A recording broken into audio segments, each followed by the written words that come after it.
Assalamu alaikum wa rahmatullah. My name is Sayyida Kirmani and I'm a British Muslim, and this question is to you, Brother Deedat.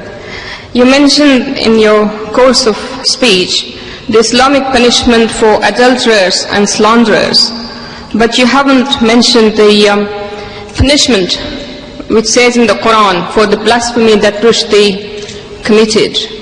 And as a Muslim, and as far as my knowledge goes of the Quran, your approach to Rushdie affair is in contradiction of Holy Quran.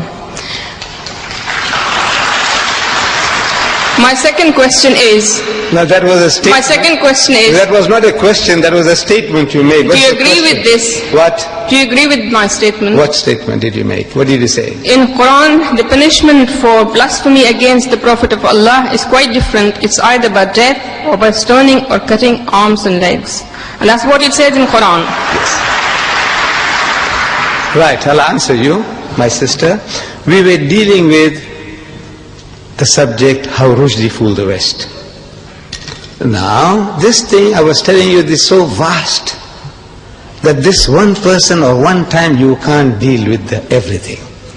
I have dealt with this problem. Now, this will be the third tape. Third tape on the same problem. Should Rushdie die? The Islamic verdict. Should he? Should, that's the question. But now you have to get the tape. Can you tell us? Because we're all here. This is another lecture. You want me to deliver another lecture? Not just say No, wait. We started here at 2:30. It's 4:30 now. This will take another 2 hours. You want me to expound to you for 2 hours? Look, you can't just make statements. You have to get this tape. I'm only asking you if you agree with the Quranic punishment or you don't. I agree what the Quran says, and here we deal with it in total. 2 hours. So you agree with the Quranic punishment? How, as a Muslim, how can you disagree? That's all I want. I think that